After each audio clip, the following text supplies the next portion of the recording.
কার কাছে এসেছেন? মিসেস শাহিদার জন্য একটি পার্সেল রয়েছে। কে পাঠিয়েছেন পার্সেলটা? পার্সেলটি আমাদের ওয়েবসাইটে প্লেস করা হয়েছে মালয়েশিয়া থেকে। ওয়েলকাম। তপু, তোর মনে ছিল? কোনটা আম্মু? কি আবার আজকে যে আমার ম্যারেজ অ্যানিভার্সারি? তোমার অ্যানিভার্সারি?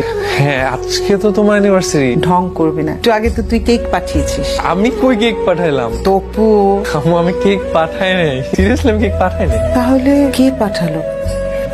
সালাম আলাইকুম আন্টি। ওয়ালাইকুম সালাম। কেমন আছো বাবা? আন্টি ভালো আছেন আপনি? খুব ভালো আছি। আন্টি কেকটা আমি পাঠাইছি। তুমি? জি আন্টি, আপনার এই বোকাশোকা ছেলেটা সারাক্ষণ আপনাকে মিস করে। ওর কাছ থেকে জানতে পারলাম আজকে আপনার marriage anniversary. Thank you. Aunty আমার তো মা বাবা কেউ নাই, আমার গিফট দেওয়ারও কেউ নাই। ওর কাছে সারাক্ষণ আপনার কথা শুনতে শুনতে মনে হচ্ছিল আপনি আমার মা। এই মালয়েশিয়া থেকে মার জন্য আর কি বা পাঠাতে পারি? এই বোকা, আমাদের মা আছে না? আমার মা তো তোরও মা।